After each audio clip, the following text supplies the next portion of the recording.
Big news on today's Dubailife podcast show. The lockdown is now officially over. We think we'll talk about that later in the show. We'll give you some practical advice on how to stick to the rules. We've got a great show lined up for you today. I'm really looking forward to this one. Before we start, we have to give a shout out to Mr. Ben Hacking of Hacking Design. If you've been following our Instagram or seen the videos on YouTube, no, I haven't spent the quarantine doing a graphic design course. All of the artwork has been done by Ben, and I think the branding's unreal. Loads more work planned with Ben, so wanted to give him the credit he deserves. What do you reckon, Rich? Absolutely, I love it. It's Awesome, I think isn't it? captures the moment so well, doesn't it? So Yeah. mean, media, magnificent. You know, I love the red and the black. It really works well. It's perfect branding, isn't it? I'm really looking forward to getting some more stuff done with Ben. We might even get him on the podcast. Yeah, because he tells us he's got some big plans for us, hasn't he? He's going to lift us upwards and onwards. On to the next level. We're going to level up in 2020. So, Rich, talk to us. What's been going on since we last spoke on the podcast? A lot has happened. Give our loyal army of listeners a clear understanding of where we're at. Because to be honest, I know a few people I've spoken to are quite confused. I mean, even I'm confused, to be honest. Let's talk facts. What do we know about the situation at the moment, the lockdown situation? Well, the government have eased the situation. It's not obviously gone back to a total free-for-all as it was before, not by a long way. Yeah. Whether it's to do with making things more flexible and available for Ramadan, I don't know. Cases haven't decreased yet. Again, is that because we're doing more testing, or is it because we've still got steps to take to get on top of the virus? I don't know. Yeah. But again, when you look around the world, you see other countries almost rebelling, other populations rebelling about lockdown. We had to do something, and it was quite a severe lockdown, wasn't it? Yeah. So, for example, the news came out on Friday morning when I woke up. Wow, straight out for a walk around the block. So let's get down to before we actually start discussing. Let's get down to the hard and facts of the rules. Yeah. So exactly. Malls are allowed to open, but again, only 25% of the car park will be open. And once that 25% is full, they're not letting any more cars in. And is that as of today? No, that was as of Saturday. Oh, was it? Wow, okay. Yeah. Friday, in fact, it was Friday, wasn't it? It happened straight away. So 25% occupancy of car parks, that will obviously control the flow of people into the malls themselves. Right, okay. To go to the mall, you need to have gloves and masks. Gloves are compulsory in the malls, okay. Just in the mall, yeah. They're actually making you buy gloves as you enter into the chemist by the front doors if you're not wearing gloves. Okay. In the actual shops, which only are staffed by 30% of the staff, you're only allowed 30% of the normal occupancy of the shop. Question I've got on this: who's policing it? I mean, it feels to me like it's going to be impossible to manage. Is there someone assigned to each shop to count people? I was told that there's an employee with a counter counting. I've not been to the mall because, as we discussed the other day, there's no real need for it, is there? So I'm not rushing the mall. But they're expecting an employee to stand on the door with a counter and count, and then stop people. Once they get to that 30%, stop anybody else going in until somebody goes out. Separate entrance in, separate exit. If you touch anything and don't buy it, that item's got to be decontaminated. It's got to be sanitized. Yeah. And if it's too delicate to be sanitized, it's got to go into a quarantine. So it's going to be a real difficult thing to police, isn't it? Yeah. That's just the mall. Okay. Driving, you must drive in a mask, and gloves aren't compulsory, but a mask is when you're driving. So a mask for driving, but not gloves. Okay. Yeah. A driver can have 2 passengers in his car, as well as himself. So that's 3. And again, they expect you to do social distancing in the car. Taxis can have 2 guests in the taxi, social distancing from there. Got it. Okay. Exercise. We're now allowed out for 2 hours a day for exercise in our locality. We can't get in the cars and go to Hatter Mountains or anything like that, but we can exercise outside wearing the appropriate mask. Got it. So we'll come back onto that in a second. Yeah. Offices are now allowed to reopen, but again, 30% of the office staff, the rest at home. Meetings in the office, no more than 5 people in a meeting. Tremendous expectations on owners and building owners to sterilise everything from the reception hallways, lifts, toilets, etc. Business owners are expected to supply disposable cups, cutlery, crockery, etc. One-time use only. Okay. One-time use. What else have we covered? Plastic knives and forks and plates, I would imagine. Yeah, indeed. So I think obviously they're pushing it back now to curfew starts at 10 at night and starts at 6 in the morning. Yeah. So it's 10 till 6, not 8 till 6. 10 till 6 now.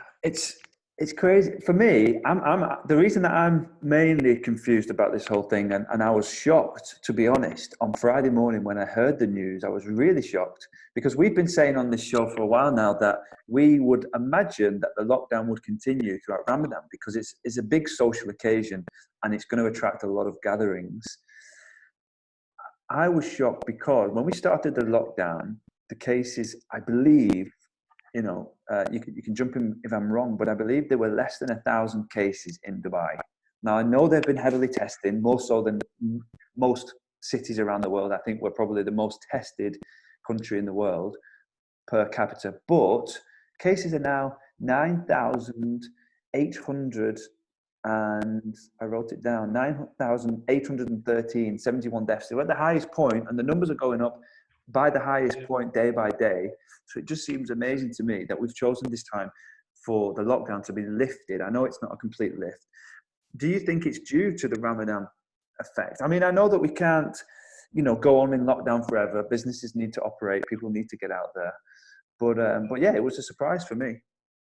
It was for me as well. But I think it's a bit of everything, isn't it? I think Ramadan put pressure on for a bit more freedom to make a more normal Ramadan, Yeah, look, I just really hope that this isn't rushed in any way. I hope the government, I'm sure they've done their research and they've looked at what's happening globally in other countries, and I hope they haven't rushed it a little bit. Because for me, when I've seen images, as you have, of certain places over the weekend where we're not going to name those places or establishments, but completely packed out from top to bottom with, people that have been desperate to get out and just celebrating, shouting freedom, we're free, and getting out and having a drink. And that annoys me. That's got to be a hotspot. That annoys me because we're talking about a famous drinking establishment, and there were queues of expats queuing to get in there to drink.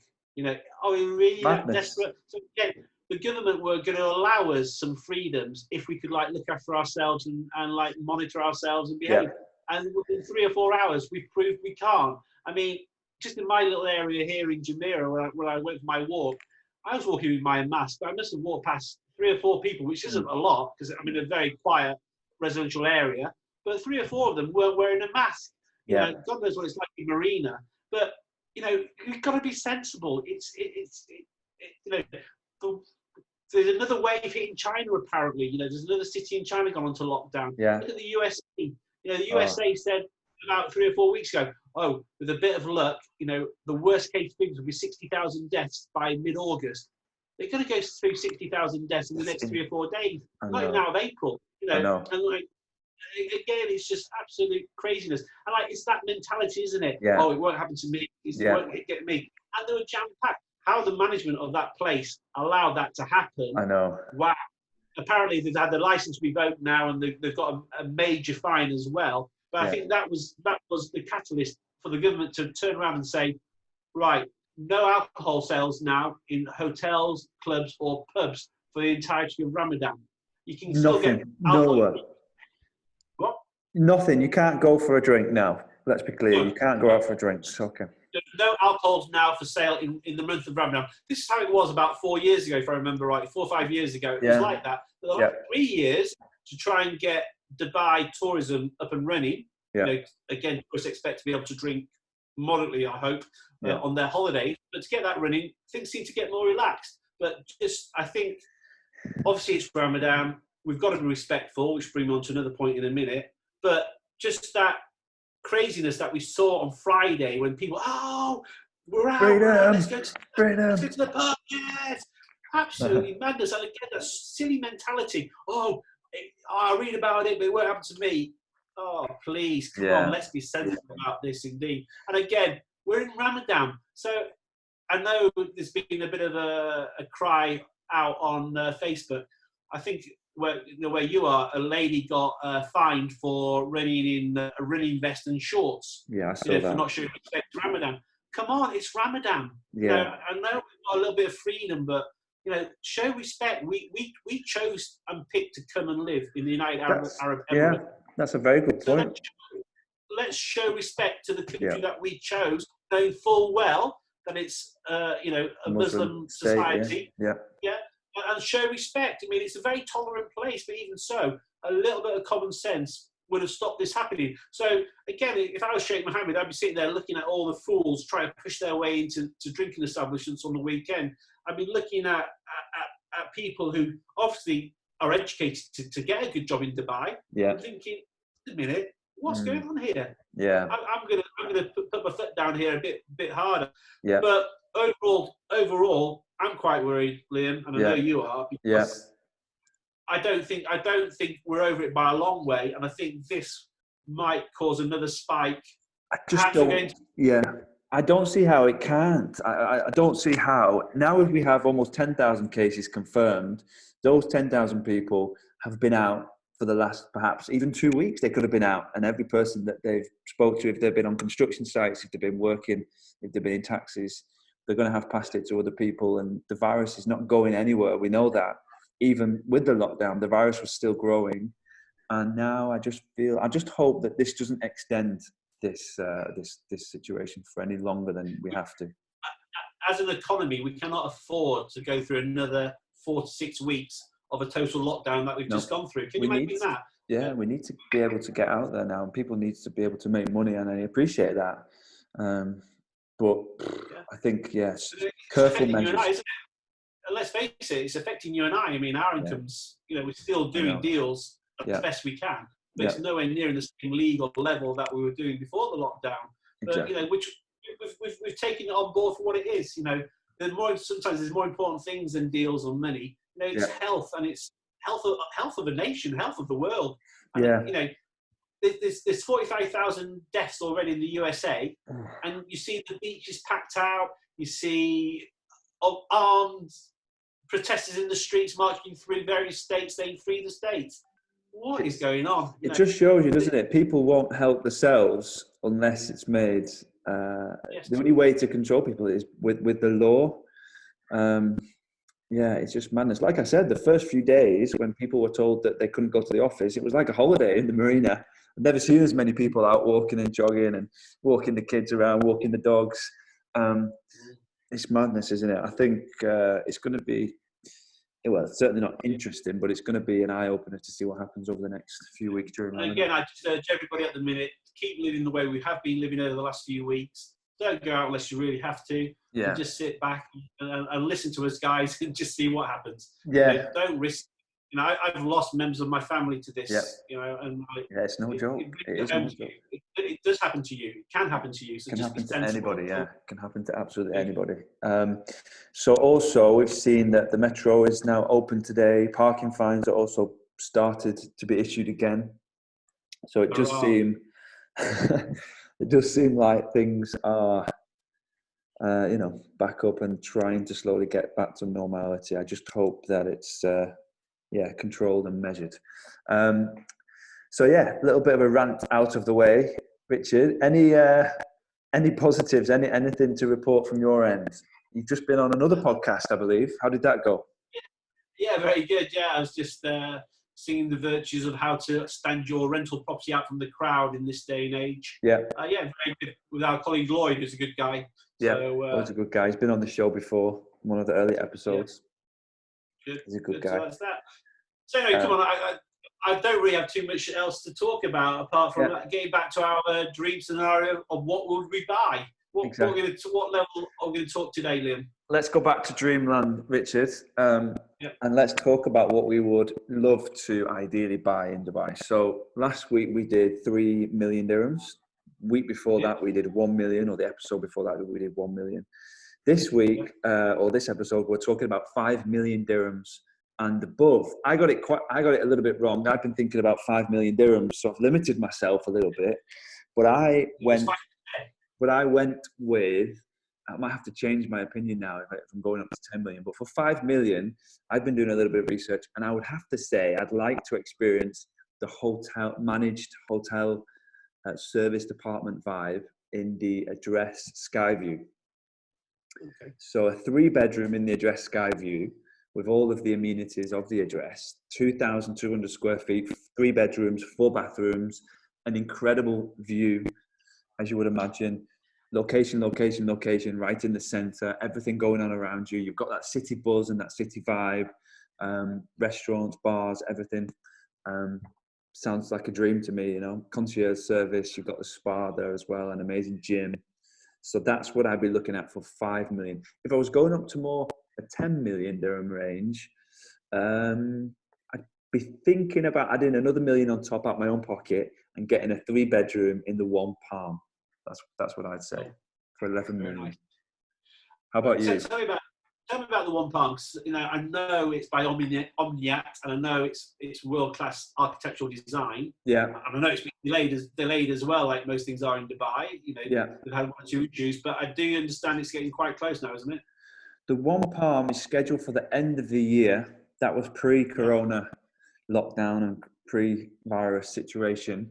But it's incredible. I really do think, for me, that and the Royal Atlantis are going to be the iconic buildings in the city. And I think that is what Dubai should be. Managed by the Dorchester, incredible facilities, obviously prime location. It's got its own private little spot on the beach, on the Palm Jumeirah. Just the most insane views of Dubai Marina skyline.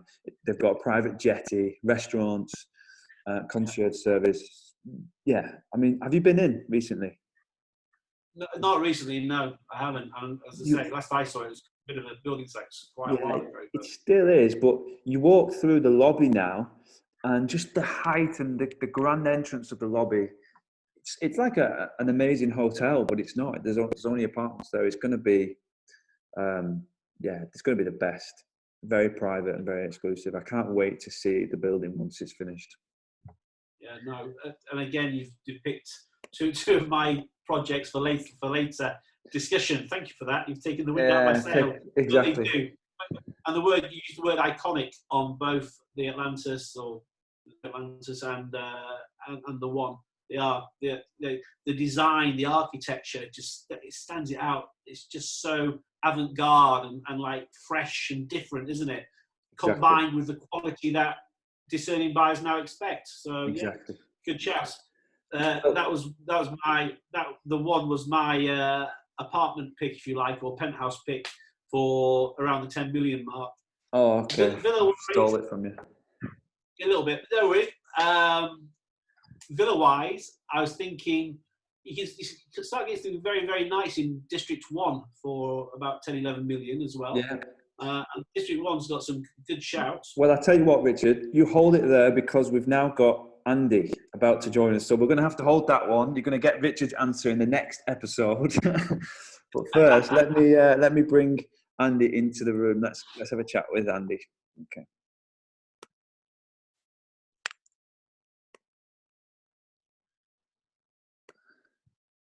Let's see if he connects.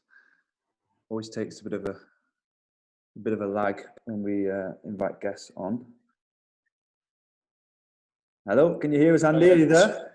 Yeah, I can indeed. How are we doing? You all right? Good, mate. How are you doing? You well? Yeah, good, thanks. Glad to be finally let out of your apartment. Just about, yeah. It's been a bit better, hasn't it? Obviously, nowhere's really open yet, but I mean, it's certainly a bit of an improvement than being stuck in for the last 3 weeks. I know, it's crazy, isn't it? We've just been talking about it now. So starting off, Andy, how long have you been here in Dubai? 2.5 years. Okay. 2.5 years or so. Yeah. And obviously, Andy, for everyone listening, is one of the senior golf professionals at Jumeirah Golf Estates. Carter's Golf on Twitter, Facebook, YouTube, anywhere else people can follow you? Instagram as well? Instagram, yeah. LinkedIn, Everywhere.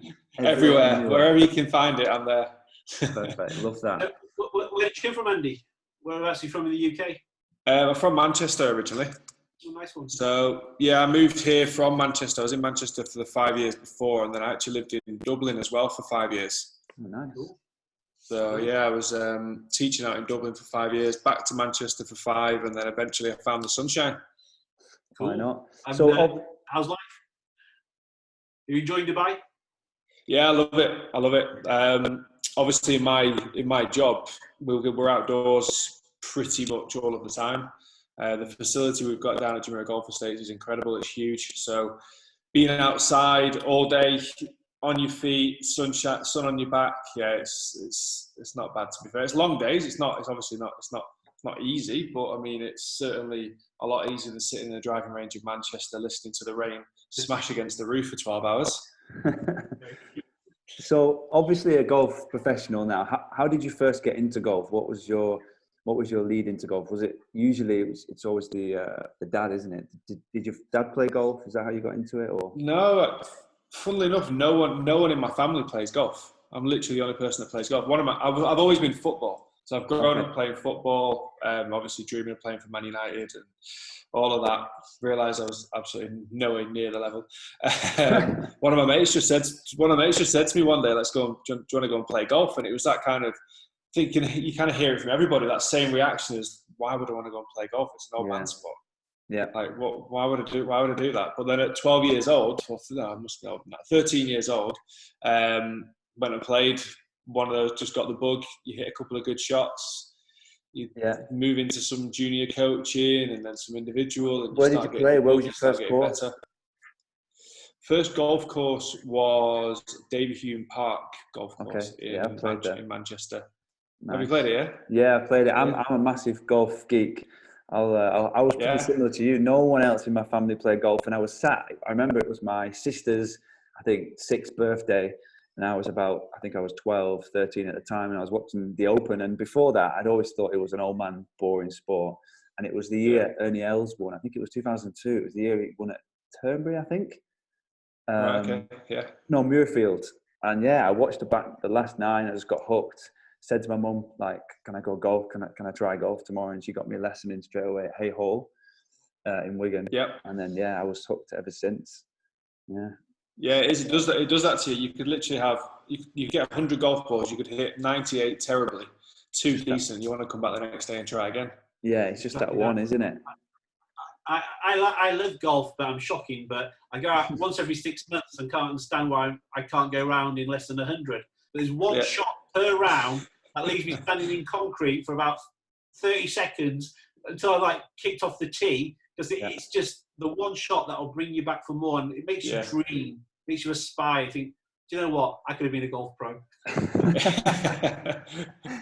It's a difficult sport as well, though, isn't it? I mean, it's obviously my job is coaching, and you get guys that will maybe get a lesson once a week and play once a week. Yeah, and that's probably the minimum you need to do to kind of reach the level that most of them want to try and reach. Obviously, improving the handicap, getting down from 20 to 15 still requires quite a lot of dedication, really, more than you put into most other sports, I think. That's what I always say, because people always want to come and play, and obviously living in Dubai, people think, it'd be nice to have a game of golf, but unless you put the practice in, unless you played regularly, it's not something that you're going to enjoy, I don't think.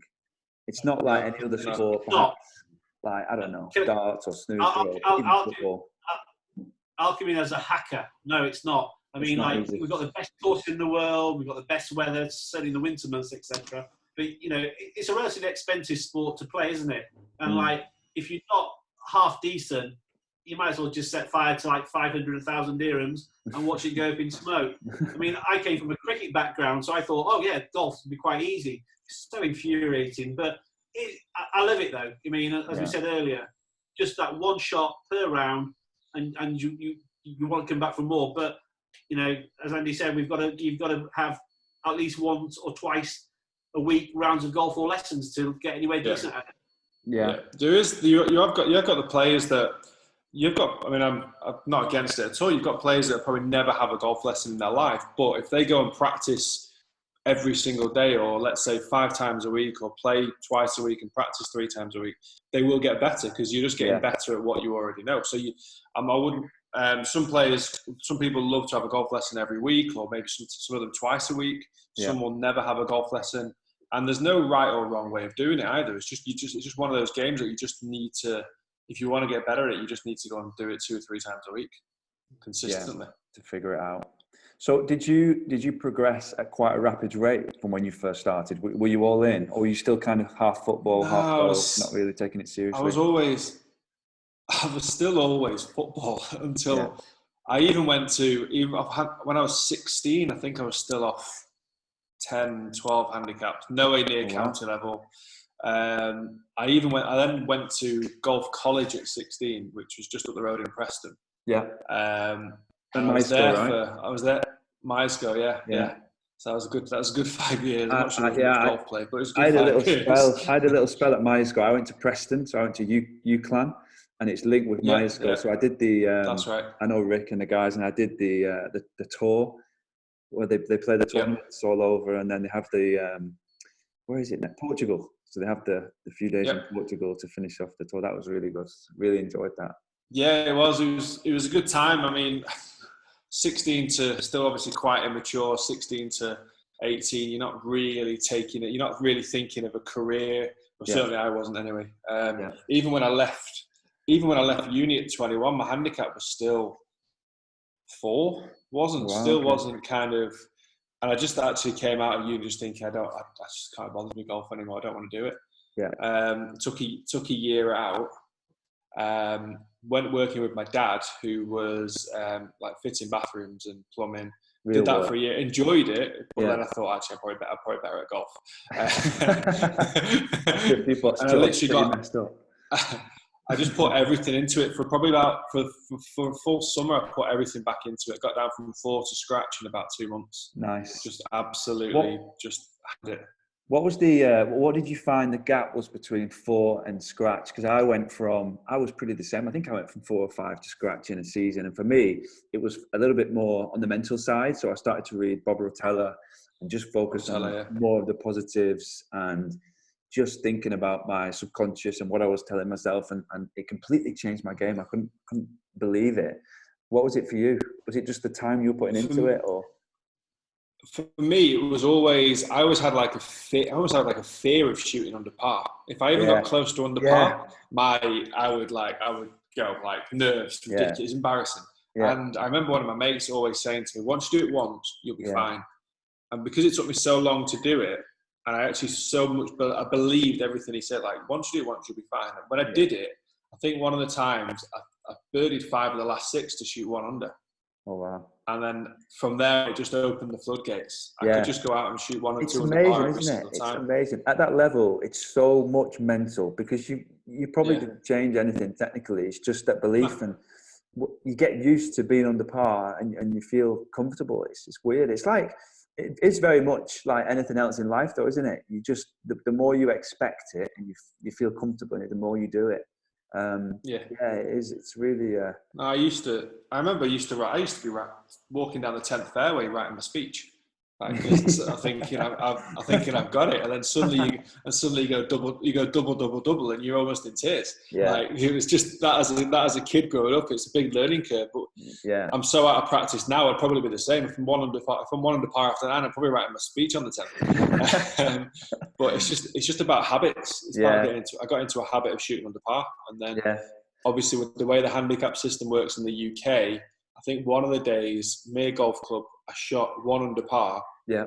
And it was such a hard day that the standard scratch went up to like 76. It was ridiculous. It was like pouring rain and wind, and I somehow managed to get it around in 1 under off 3 handicap at the time. Okay. And I literally dropped a shot and a half based on all the standard scratch going up. So days like that obviously helped. But I mean, it was just a bit of dedication. Yeah. I think as well, one thing that really helped me was somebody said to me once, like everybody gets nervous when they start, trying to break par and trying to win things. And someone said, it's not a bad thing to be nervous. That's why you actually play and practice. That's what you want. If you're not getting nervous, then you're not really doing anything. You're not improving. You're not. So I started to welcome that feeling. When I started to get nervous, I was like, okay, this is what I want. This is why I'm putting the time into practice. Yeah. And that's something else that you can also relay into other industries. Like I work in real estate, and when I've got a big deal that's going on, and you kind of get the same feelings in your gut, and that's why you work hard, isn't it? That's what you want. Yeah, of course. Yeah, you do. You want the. I would rather not have the nerves at the time, but if you overcome them and you overcome them and then look back at it, you kind of do get the buzz off it.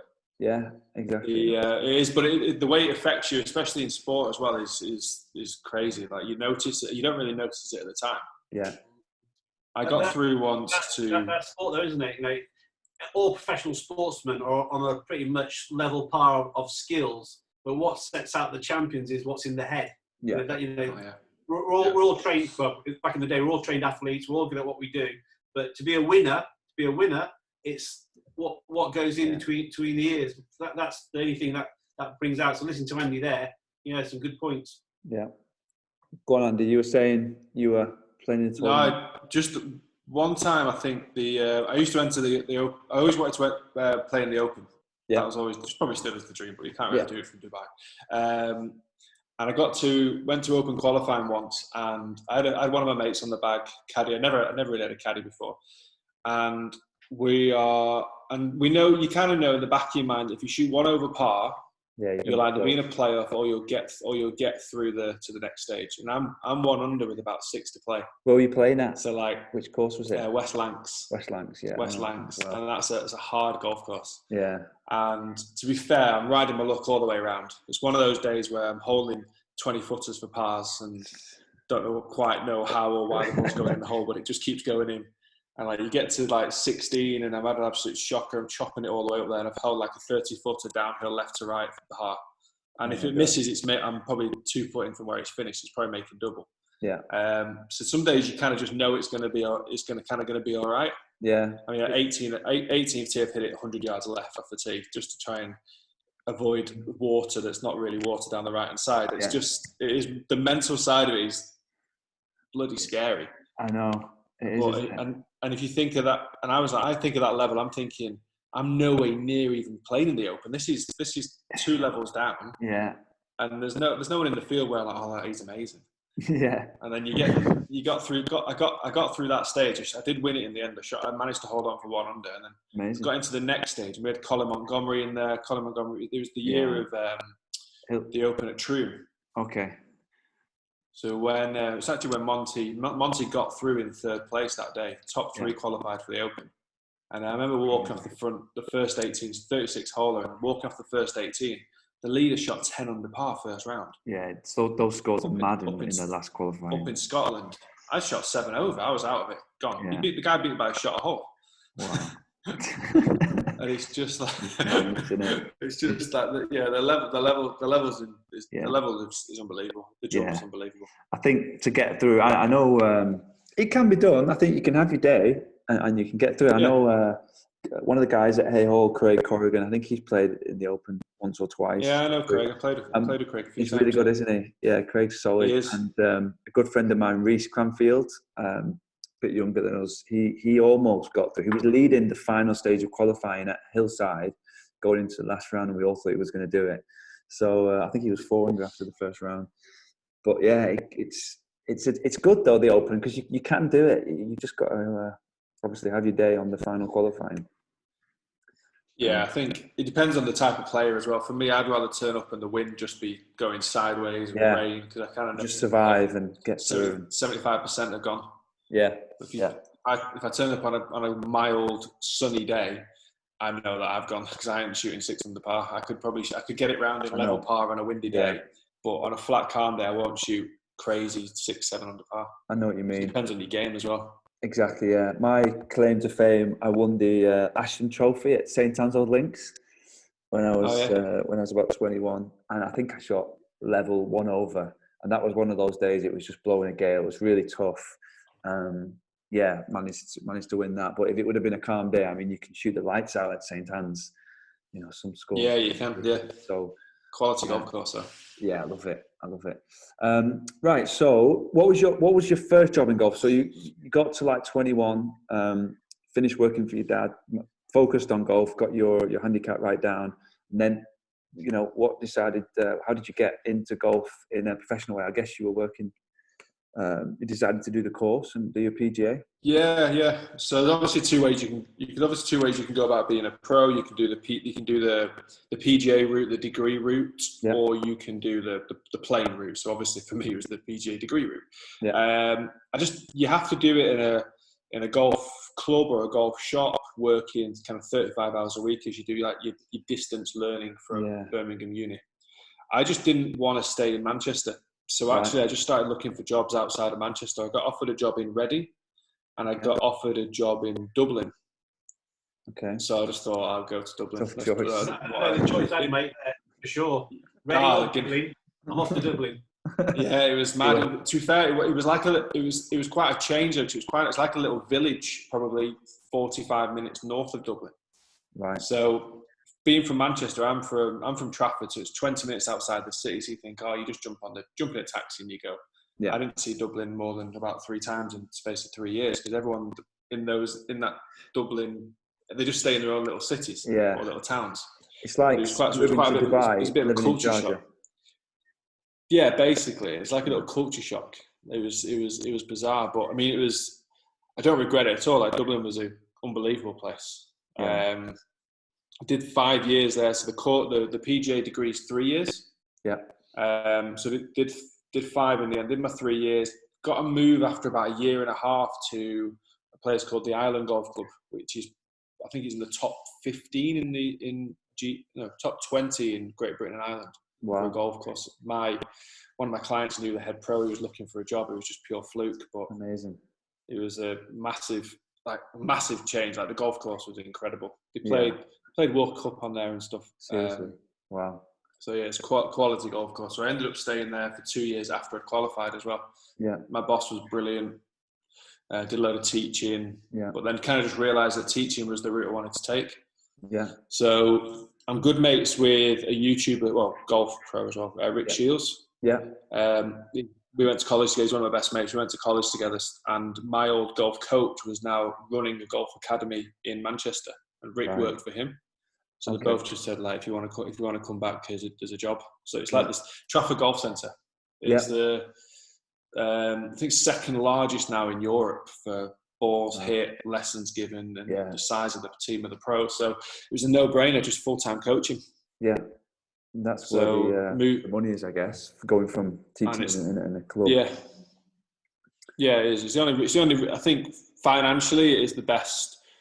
It's probably one of the best incomes for a golf pro. Yeah, just non-stop lessons. Obviously, it's just non-stop lessons, but it's also nice. Every hour or half an hour, you're speaking to someone new. It's a different golf problem, I suppose, but different personality, different challenge. So you kind of your day goes crazy fast. It's good. I'm not that I'm trying to wish my life away, but it's kind of like it's a nice way to spend the day as well. Yeah, I get your point. I'm listening to you two, and obviously you two like sort of golf pros are very close in the case to being a golf pro, and I'm living it. I'm like living the passion. You're like Andy said, he's living the dream, and I know you're just consumed by your passion. And what a way to live a life, isn't it? It gets Andy out of bed every morning, doesn't it? Because you're doing the thing you love. Yeah, it's not too difficult unless someone books a lesson at 6:30. I mean, that's not ideal. Yeah.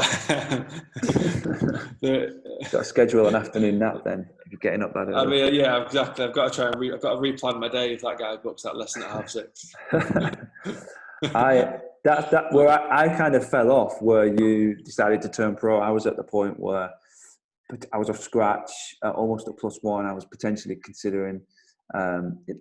Very focused on trying to make it the other way. I was almost playing full time, working in a warehouse at Asda, practicing and playing through the winter, practicing at Chili Dip, and then But just for me, I started working at Clark's Golf in Rainford. Yeah. Because I know Dave and Chris really well, and I just I just didn't get the teaching bug, didn't catch me for whatever reason, and decided to look at something else. But yeah, still love it and miss it a lot because we're in golf paradise here and just don't get to play as much as I'd like to. But yeah, it's interesting. Yeah, exactly. I mean, the quality of golf course out here is, it's a joke, to be fair. We'll talk about the golf courses in a minute. But I wanted to ask, what would you say makes a good golf lesson then? Coach. Put you on the spot. What makes a good golf lesson? Obviously, I would imagine. For me, it depends on the person. I think firstly, the coach and I hate calling them clients, the student, they've got to kind of connect. Like they've got to be able to get on. There's different types of students. There's different types of coaches. I'm quite laid, but I'm quite laid back in the sense that we could just sometimes we'd have a really good conversation, and in and amongst the conversation, you are still talking golf. You're doing drills. The time. I think sometimes I like to think that the time kind of goes quite quick as well for the player in the terms that they've enjoyed it. Yeah. So it's trying to make sure it's enjoyable, but also get into the root cause. I mean, there's no matter how good your golf swing is, there's faults in there. Yeah. And also, no matter how bad your golf swing is, there's a lot of faults in there. But as a coach, you've got to try and make sure that you've got to make sure you pick the right faults. Yeah. I could watch a golf swing and see 10 faults, and I could quite easily choose the wrong 2 and not really affect the guy's game. He might look a bit better in the mirror or on camera, but he can still have the exact same bad shot. Yeah. Yeah. And I think lessons come in wanting to improve the look of the golf swing because they think it's going to improve the ball. But actually, you could make a couple of tweaks. It might not look like a huge change, but it's affected the ball flight. Yeah.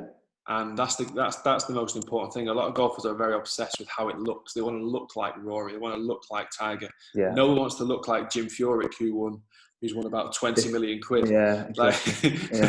I'd happily look like Jim Furyk for 20 million all day long. Or Bubba Watson or anyone like that. It doesn't matter. The end of the game, they want to come in and improve the golf. So it's just a case of making sure that we choose the right 2 areas and not go away from doing too many different areas as well. It's very easy to get wrapped up in 4 or 5 swing faults. And I think I used to do that. I mean, I made so many mistakes when I wanted to turn pro. Yeah. Like I think back to my first few lessons, you make so many mistakes. You do sometimes finish a lesson, like early years, just finish a lesson thinking, oof, maybe I gave him a bit too much to do there, or I don't know if I've confused him even more. Because you're trying really hard to. Exactly. Yeah.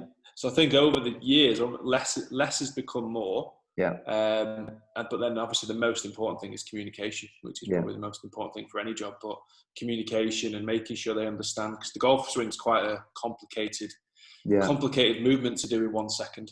Exactly. I think what I found with obviously having lessons and playing at a decent level was my coach, Alan Crompton at Hay Hall, would give me something to do, like try and do, and I just couldn't get it. And then he'd tell me another way to do the same thing, but a different feeling. So I was very much like aggressive and like body would go ahead, like the hips wouldn't start swinging. And if I thought of like clear the left side, I just get too quick and I just lose sync. Whereas we focused on feeling the right side, like that used to help me. And I think being able to put it different ways is important. It is a case of saying the same thing 100 different ways, and one of them is going to click. Or even I often just ask them. I said, like, if I do that to your body, what does it feel like? What you tell me. I can't stand there and tell you to pull your left arm down if you can't feel it, or you want to. If I say pull your left arm down, but you want to pull your right arm down, then you pull your right arm down. Yeah, it's kind of like you kind of got to. You are working as a bit of a team. Yeah, one of you's got the knowledge, and one is actually the other person's body. So you just kind of got to work together, and like I say, it's problem solving. But the person that's getting the lesson is still going to have quite a big input in the lesson as well. It's not just me dictating what they should do. So if they could do that, then it'd be the easiest job in the world. And do you use TrackMan to see the performance and see the change in the ball? Yeah, so we use TrackMan and camera. TrackMans and cameras. We've got we've got a bit of other technology and stuff, K-Vest and stuff. Yeah. I use one called Hack Motion, which is kind of how the wrists work. It just depends on the player. Sometimes you can have too much information. 100%. Yeah. If I'm honest, I don't personally need to see what that angle is. Yeah. But if it helps the person, because you see the ball and you can just physically, you can actually see it. I know that's. I don't know what the grip is. I know that's probably. But some people like to say, well, that's 90 degrees. It needs to be 45 degrees. Yeah. Some people work off numbers. Everyone learns totally differently as well. Some people hate TrackMan. Some people feel like they need TrackMan. Yeah. So I think I've never you kind of get to know your person. Yeah, I've never really had a good proper session on TrackMan. I've tried it up at the Trump, where you can get the app on your phone, and it just baffles me how it works. I don't know where the TrackMan is, but it's amazing. But yeah, I've never done a proper there's so much information off it. It's crazy, isn't it? Absolutely mental. And you see when you watch the golf field, they all bring it with them, and I can imagine at that level how important it is and how accurate. But yeah, it's mad. I think with golf as well, that the amazing thing is feeling real when you're having lessons, and like you really think you're exaggerating something. You think it looks crazy, and then you look back on camera and it's exactly the same swing that you've just done. Yeah, exactly. Well, that's the thing. There's a great video online of Justin Rose doing kind of his field swing. Yeah. And we were lucky enough in November, we actually watched Sean Foley coaching him. Really? Just stood 10 yards away from us. Sean Foley was amazing. He would come over, literally invite us into the lesson. We'd be watching him, he'd be talking to us and talking to Rose. And he spent that week of the DP World, he spent 3 or 4 hours with us over the week just talking golf. Amazing. Showing us videos of like Cameron Champ, Tiger, stuff he was working on with all these. It was crazy. But when you watch the world number 3 at the time making these outrageous looking movements, it just shows you that it is feel versus real, isn't it? It's mad. And some people, like say, coming back to the TrackMan stuff, I couldn't stand on a driving range and play with and learn off TrackMan for myself. Yeah. It's not how I was. It's not how I was brought up. I don't practice often enough to. Every time I've used TrackMan for myself, it's confused me. Yeah. I know what the numbers mean, but it doesn't feel like what I see on the screen as a number. It doesn't feel like that in my swing. Yeah. So I'm just more. I just manipulate. Yeah. Yeah. More of a feel. So unless I dedicate 3 days a week to practice with TrackMan and combining the two. Yeah. I couldn't practice. I couldn't learn with just TrackMan once a week or something. Yeah. So again, everyone's just different. I get your point, 100%. What was a typical day for you in Dubai pre-Corona? How would it go? Like, what would you do? Would you have like a morning off? Would you play in the mornings and then teach in the afternoon? A morning off? What's a morning off? For the first year I came, I was doing 6 days a week. I just wanted to try and get as busy as I could.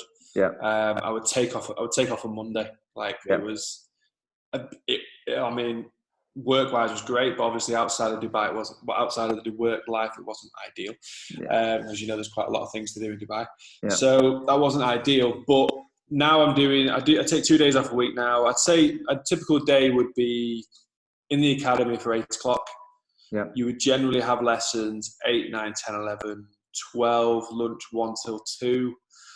I'd try and get in the gym 2 till 3, and then your day would generally kick off again at 4, and it could go until 7, 8, or 9. Wow. So you could have a day that it could start your first lesson could start at 8 and you could finish at 9. So it could be anything from 11 to 13 hours really. Wow. How often do you get to play yourself? How often do you get around the golf? A bit like your schedule, that I think. Sounds like it. Yeah. So I've got a YouTube channel as well, which I try and dedicate quite a few hours to. So if in the middle of the day, my dad, I mean, I wouldn't be fully booked 5 days a week. So you get a day in the week where maybe I could go out and do 9 holes. But for me, I go out now to film 9 holes or to film golf tips or to film something related to my YouTube channel. Yeah. I'd very rarely just go out. I don't really get any sort of buzz from just going out and playing 9 holes for no reason. Yeah.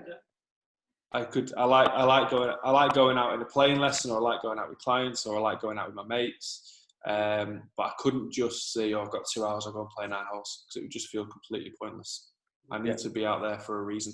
So to be fair, the YouTube channel gives me that reason, actually, which is great. It's probably made me a better golfer, because I actually need to go out and play quite a lot. So I can't really say how often I play.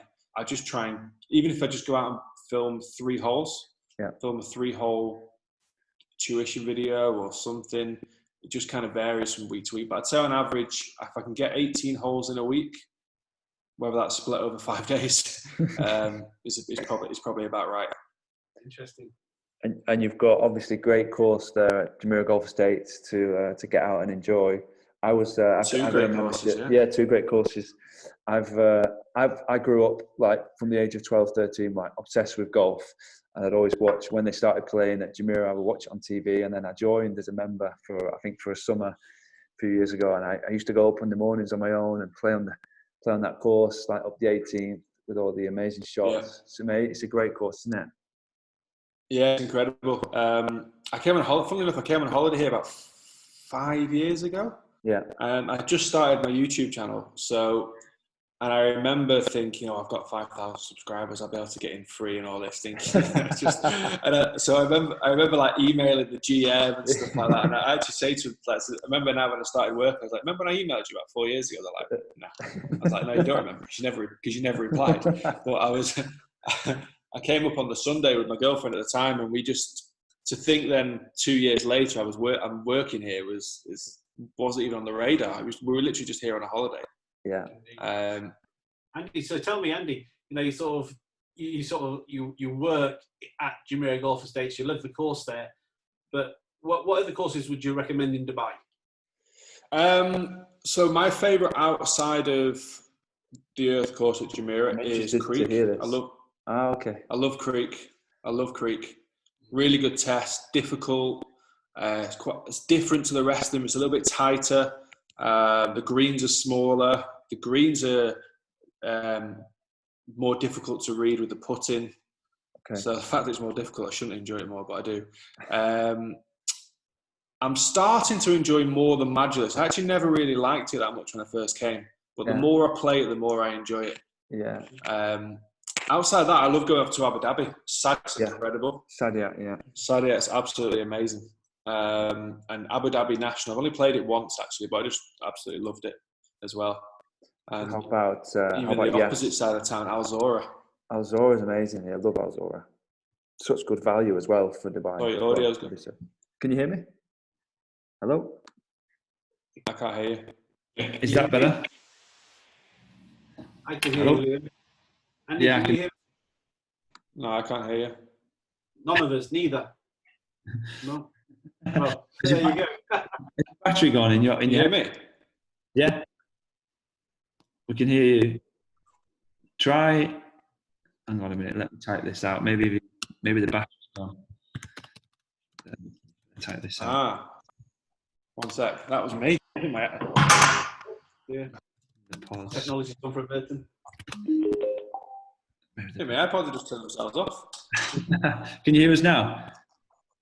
Yeah, I can hear you now. Okay. So, yeah. There we go. Sorry about that. Nice. No problems. Where were we then? So yeah, what do you think about the Trump? Because that's a really famous architect, isn't it? Jill Hans. He's done a lot of work on some big courses. What do you think about Trump? Yeah, I don't mind it. I think it gets as a golf course for 18 holes with some amazing holes on it, some really good holes on it. I think after there's a little stretch, I just get a little bit bored. Probably in around about like 11 to 15 or something. In the that corner, just gets a little bit kind of samey. Yeah, nothing really going. But the start, the kind of certainly one. Yeah, I mean the front 9 as a golf course is real. Front 10 is really good. It's good, isn't it? First 10 holes are really good. Gets a little bit boring. 11's a bit of a weird hole. 12, 13, 14 are a bit strange. And then you get to the part, the 16, 17, 18 are good holes. Yeah, they're really good finishing holes. Yeah, I like the Great par 3. Great par 3 course there. Oh, it's amazing, isn't it? Yeah, I've been playing actually unbelievable. On Tuesday nights, the Social Golf Society. which has been quite good. Okay, yeah. Like you chuck in a bit of a game, it's really good. It's amazing condition as well for a par 3. It's like it's a proper. Yeah, I think I actually follow Social Golf Club Society on Instagram, so I kind of see it always there. But yeah, it looks brilliant. Yeah. I played it a couple of times, and we played it once. There was nobody on it, and there was no tees out. I know the pro up there, Sven. Yeah. And I played with Sven, and he was like, we're just kind of playing cross country. There was nobody there. Yeah. So we were just kind of going through like random greens in random directions. It was great fun. Quality, yeah. Yeah, the way it's set out, you could do that. You could just make up your own course completely. Yeah, you could. Yeah, no, it's class. It's probably the best par 3 I've played, to be fair. Yeah, I would. From a hacker, again, pretty much nowhere else in the world that we're used to back in the UK. Playing under the lights, playing at midnight, or playing at 10 o'clock at night. That's, even for me, that's pretty. The traces go off into the distance. It's amazing when you see the ball take off under the lights. It looks class, doesn't it? It's amazing. It was my dream that as a school kid, when it was getting dark at like 10 o'clock in the summer and you had to go home, I was like, imagine if you could just play through the night. It'd be unbelievable. And now you can in Dubai. It's crazy. Yeah, exactly. Absolutely. I used to, even working at the driving range, I used to love it when the lights come on in the driving range. I used to love just hitting the shots into the sky. Yeah, now you can effectively go and do that every night now if you wanted to. Yeah, it's amazing. So you mentioned before, just touching on your YouTube channel. So you started it, was it 5 years ago? I think so, yeah, probably about 5 years ago. 5 years ago. So what got you inspired to do a YouTube channel? I've got one as well, more for properties. But what got you first into that? Because it's difficult to start first, isn't it? Yeah, it's hard. It's you just got to be so consistent with it, which, to be honest, I haven't been. That's why it's probably not growing as fast as it probably could have and should have. Yeah. But one of my best mates, Rick Shiels, so he's probably got I think he's probably got the biggest one in the world for golf. Yeah. I used to work with him, and I was actually on the first ever course vlog. It was me and him at Royal Lytham. Oh, was it? St Anne's. Yeah. I missed a 3-footer on the last for him to half. It's all those videos.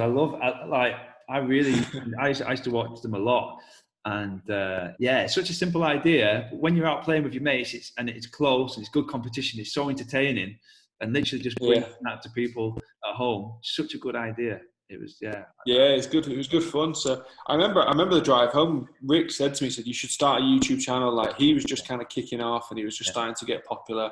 He was like, now's a good time to start because it's on the rise. And I was like, nah, that's never going to take off like this. So I was so narrow-minded at the time. I started it about 3 years later. Yeah. But I mean, I actually enjoy the ideas, like I say, the filming of the golf course, filming of the matches. I enjoy the interaction between like the comments you get in. Yeah. There's bits of it I don't enjoy. I don't enjoy the editing.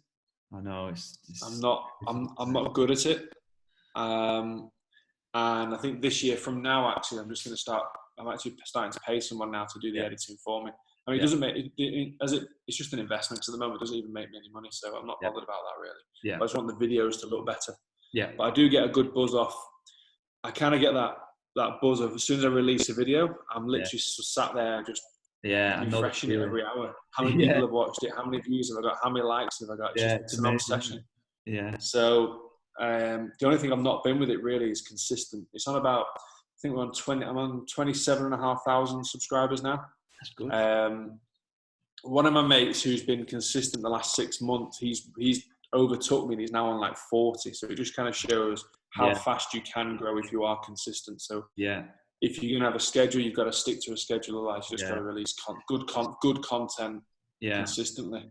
It's hard work, isn't it? It really is. It takes a lot of dedication and time, and especially if you're teaching as well and you're getting in at 8-9 o'clock at night, and you've got to get it done. It's not easy work, and that's what you got. I mean, Rick and Peter as well. I know he's doing great on his channel. It's really it's not just taking a video, sticking it up on YouTube. The types of videos you're doing and they're doing, it's really a lot of time to go into it. No, to be fair to Rick, I remember he used to come into work. If I start teaching at 9, he was already in. He'd be in at 6. He'd get in at 6 o'clock, start filming some videos, have a bit of breakfast at 8, teach from 9 till 9. Yeah. And then he would either stay behind, do a bit of editing on his own before he had an editor, or he would do some more videos. And he was literally there for 16 hours a day, nearly every day of the week. One of my, he was like, yeah, it's graft. It's really, really difficult. One of my best friends, Stu Crompton, he's got a Brick Lane channel. Good golf, really good golfer as well. Comes over every year. I recognise the names. Yeah, you might have similar age, George. You probably played with him around the Northwest. I think he got down to about 3 or 4. Plays a lot. He's a member at Pleasanton now. And he did Brick Lane, and he's just reached 100,000 subscribers. I think he's on 120 now, and it's just starting to go up. But honestly, he came and stayed with us on holiday last year, and he was sat here, like on holiday, literally just with his headphones on, 2 or 3 hours just on his own in the zone. And that video that he did in my apartment got to like 2.8 million views. Literally bricklaying, and it can pay off, but it is. People think that it's easy. It's not. It's a lot of consistency and graft. And I literally see it at the moment. It's another job with no income. Yeah, a full-time job. It's another full-time job, but there's no income. If anything, it costs me money. Yeah, I know. Yeah, time as well. I saw the videos that you guys were doing, and I thought, it's just really good. And I was going out doing viewings because I'm in property over here, showing amazing houses and having really good interaction with my colleagues and with clients. I was like, I wonder if I could do a similar kind of thing, and put it on YouTube. And it's difficult to do because obviously when people are spending money, they're not necessarily going to want to be on camera. So then I started doing some property tours. Luckily, I did try doing some editing myself. I was absolutely terrible, like literally doing it on my phone. But we got at luxuryproperty.com, we've got a guy called Ben who's edited some videos and amazing. And I got one video that I did on a Dubai Hills estate, a big mansion, and it's got 670,000 views now. So I think I've got 18,500 subscribers. But again, like when I'm consistent and I'm pushing it, you can see it pays off. Yeah, it does. It's just being consistent. Yeah, I've got just through isolation now. We're not really going back to coaching until for another 2 weeks because obviously it's 30% restriction in staffing and stuff. So they're keeping the academy closed for another 2 weeks. Yeah. So I've literally written down 100 videos I'm going to try and film in the next 2 weeks. Wow. So that will kind of set my base for content for the next. If I release one every 3 days, it's nearly a year's worth of content. And then I'll put videos in between it all. So there's content. The aim is to get content out almost every day for a year and then just see how it kind of goes. Obviously, make sure it's decent, good content as well. But that's the thing. You just got to be consistent with it. So, Andy, I'm sitting here listening to that. What's the future? Where do you want to go with this? Where do you want to go with your golf career? What is the future for Andy? Great question. No idea. I'd say for the first time, normally I've kind of planned everything. I kind of know in advance where I feel like I'm going to go. At the moment, I wouldn't see myself leaving Dubai. It's quite hard. It's quite a hard place to leave, isn't it? Certainly couldn't see myself going back to the UK. I've always liked, from a financial point of view, I've always liked the idea of having different avenues of income. So rather than just doing golf coaching 5 days a week, I'd like to maybe do 4 or 3. I wouldn't like to do YouTube videos 5 days a week. Yeah. So just kind of I like to be able to kind of, when I was in the UK, I was self-employed. So I was always able to kind of pick and choose my work hours and do some different projects, almost, so to speak. So just grow it. At the moment, we've just started a podcast as well with a couple of friends. It's a football and golf related podcast. So we've had some really good guests on there so far. What's it called? To grow in that, a goal in one podcast. Nice. A goal in one. So it's basically 2 of the guys that I'm mates with. They are football specific strength and conditioning coaches. Cool. One of my best mates back home, he's a footballer. So through him, since the age of about 18, 19, I've grown up with half the City team. And as a United fan, that was pretty crap. So we've kind of, a lot of the guys play golf. So the idea of it really is to get footballers on talking about how much they love golf. Yeah. So we've had Matt Letitia on, Ben Hamer, the Derby goalkeeper, Michael Gray's been on yesterday, Charlie Adam Lafondra, who's now in the A-League in Australia. Amazing. And then from a golf perspective, it's getting golfers on to talk about how much they love football. Yeah, there's definitely crossover. So we've had on Paul. Yeah, so Paul Dunn's a big United fan, so I was chatting to him. Don Bott, the caddy for Westwood and Ollison in the past, he's a big, massive Leeds fan. Now we're talking. Come on, Leeds. I couldn't really call him a football fan, but I mean, everyone's. So it's been obviously it's a good time to kind of do a podcast while no one can leave their apartment or their houses. Exactly. Yeah. It's actually good as well, isn't it? Because it gives us a purpose. You know, Liam and I have discussed this. We've been locked down for over a month, and one of the highlights is sort of planning and thinking and other guests and the questions, and actually doing the podcast itself. It makes the day go well, doesn't it? Yeah. Well, I'm doing all the editing for it, so I've been busier than ever. We filmed 15 podcasts last week. Oh my God. And I've been editing them all. I was like, we thought we did a lot of 3. Wow. Oh. What are you using to edit the podcasts on? What are you putting them up on? Final Cut okay. Pro. Interesting. I might have to look at that. It's good. Yeah, it's been good. But like I say, it's kept us busy. Yeah, it's good to have a bit of social interaction as well, isn't it? When we've been in lockdown, good to catch up with people. So, I don't think we've talked about this. Dubai. How did you first think about coming and working in Dubai? Where did that all start?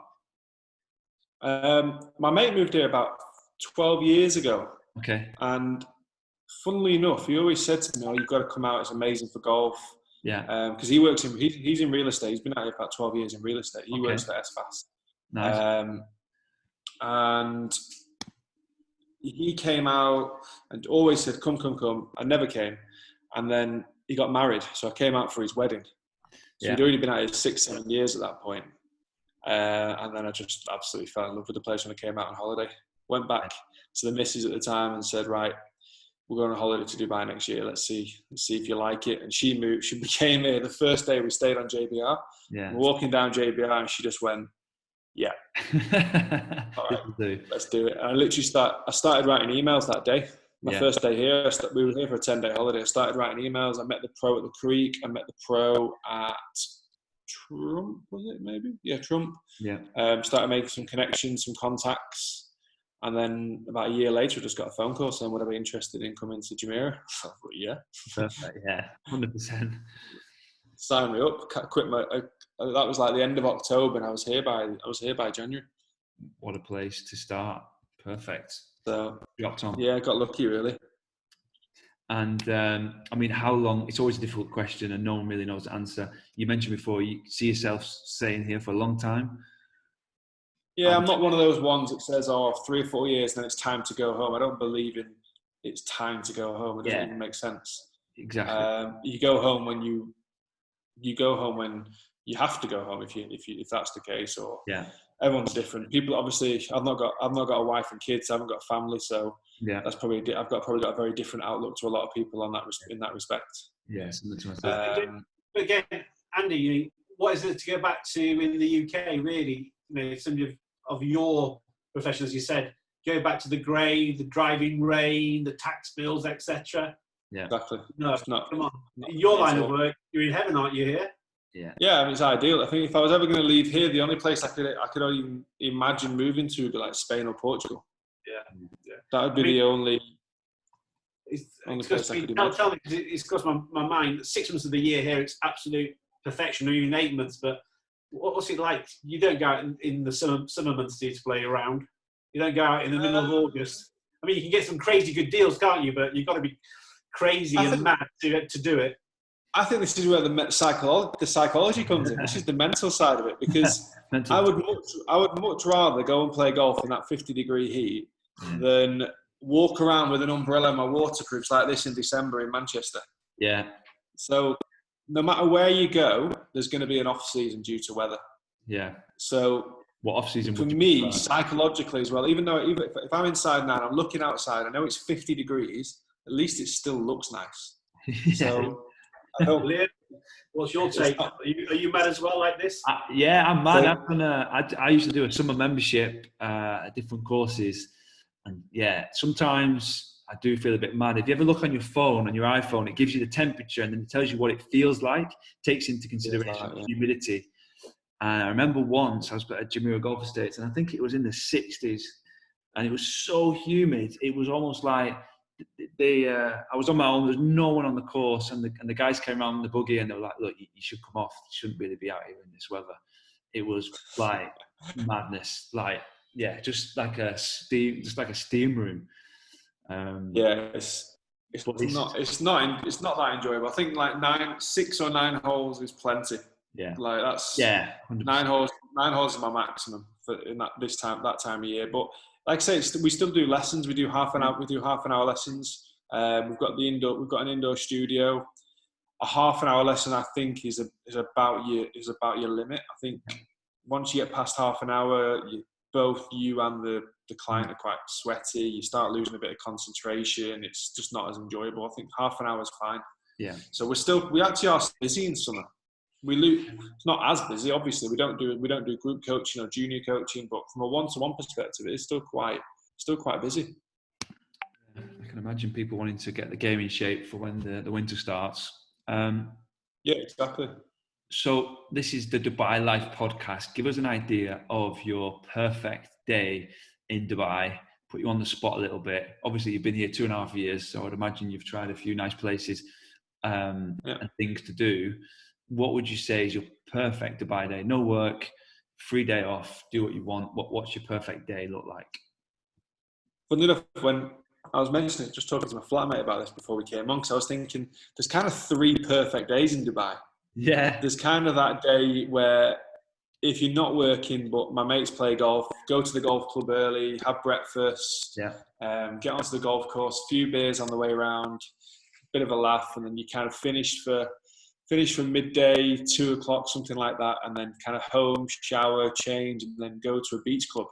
And just you've got so many good beaches like Drift Beach Club. You've got, and my mates live on the Palm, so they've got the beach effectively outside of their apartment, just to go and chill there by the beach bar and a few beers. It's always a nice day. Then you've got your non-golfing days. I think, to be fair, all 3 days do surround beer and alcohol and a beach.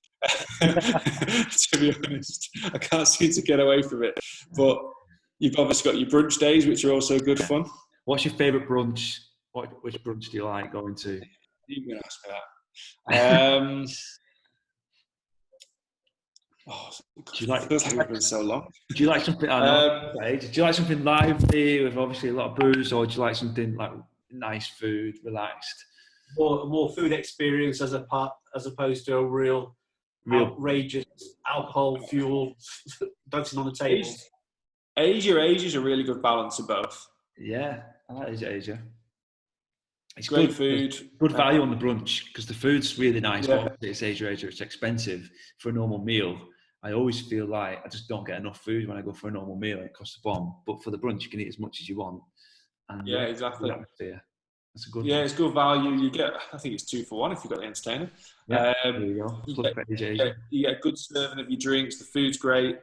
Where else would you be? The Sky Lounge at the Hilton on a Friday afternoon evening's really good.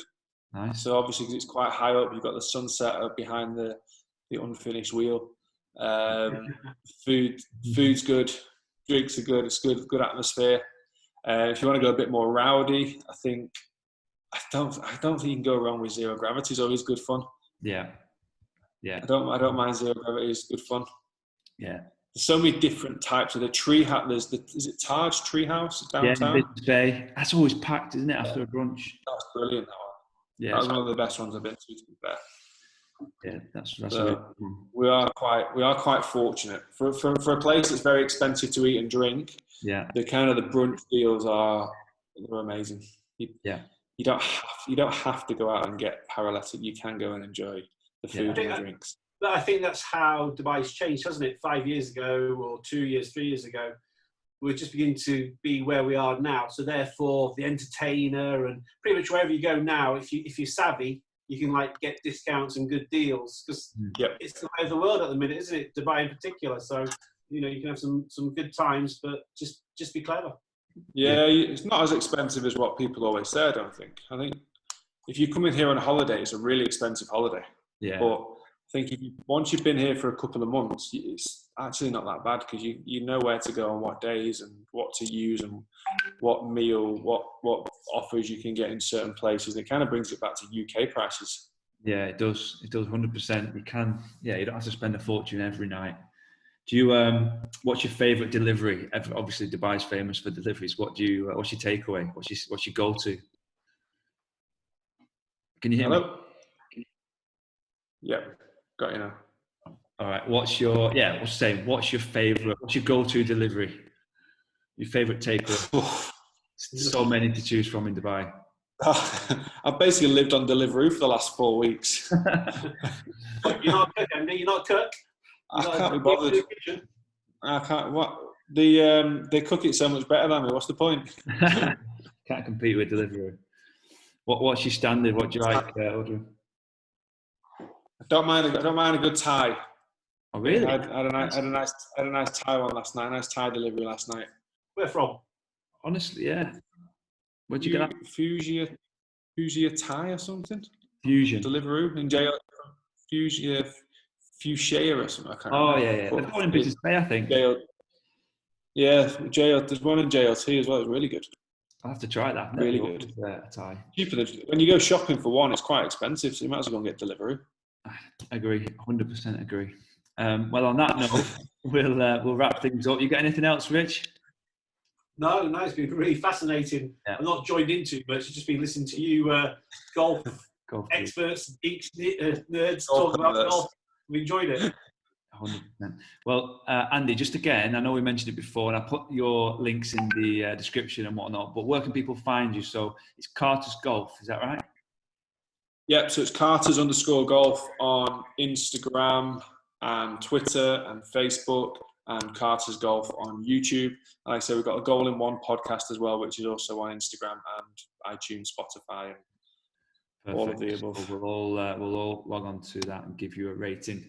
Help you get up the rankings. Yes, please do. 5 stars, please. even if you don't listen to it. Perfect. All right, mate. Thanks a lot for your time. I know you're busy. All right, guys. Best of luck, and we'll see you soon. All right. Yeah, no problem. Thanks, guys. Cheers. Bye bye.